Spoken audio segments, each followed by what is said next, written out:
ঈদের নামাজ শেষে দিনের প্রথম কর্মসূচি হিসেবে বাবা মায়ের কবর জিয়ারত করেছেন প্রধানমন্ত্রী তারেক রহমান। সাথে ছিলেন মন্ত্রী পরিষদের সদস্য ও তার দলের সিনিয়র নেতারা। জিয়ারত শেষে দলটির নেতারা জানান, রাষ্ট্রীয় নিপীড়নের ভয়ে না থাকায় মানুষ এখন স্বতঃস্ফূর্তভাবে ঈদ উদযাপন করছে।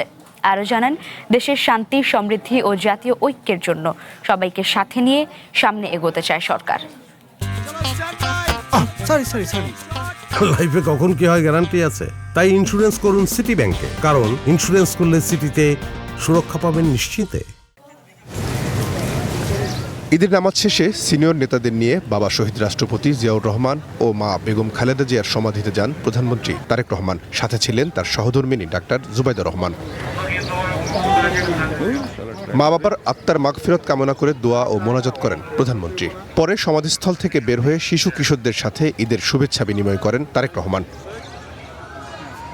এ সময় রাষ্ট্রীয় নিপীড়নের ভয় না থাকায় মানুষ এখন স্বতঃস্ফূর্তভাবে ঈদ উদযাপন করছে বলে মন্তব্য করেন প্রধানমন্ত্রীর উপদেষ্টা রুহুল কবির রিজভী। এখন গুমের ভয় নেই, এখন ক্রস ফায়ারের ভয় নেই, এখন মিথ্যা মামলা দিয়ে যে কোনো মুহূর্তে গ্রেপ্তার করার ভয় নাই। মানুষ নির্ভয়ে ঈদ পালন করতে পারছে, নিঃশঙ্ক চিত্তে, স্বস্তিতে, শান্তিতে তারা ঈদ পালন করতে পারছে। সেখান থেকে বেরিয়ে ভাই আরাফাত রহমান কোকুর কবর জিয়ারত করতে বনানী কবরস্থানে যান প্রধানমন্ত্রী। পরে শ্বশুর রিয়ার অ্যাডমিরাল মাহবুব আলী ও পিলখানা হত্যাকাণ্ডে নিহতদের আত্মার শান্তি কামনা করে দোয়া করেন প্রধানমন্ত্রী।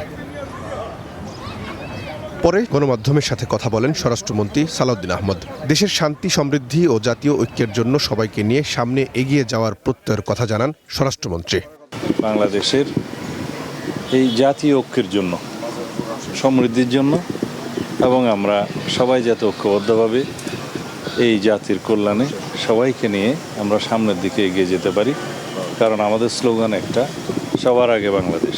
এ সময় দেশবাসী সহ মুসলিম উম্মাকে প্রধানমন্ত্রীর পক্ষ থেকে ঈদের শুভেচ্ছা জানান স্বরাষ্ট্রমন্ত্রী। রহিম রুমন, ওয়ান নিউজ, ঢাকা।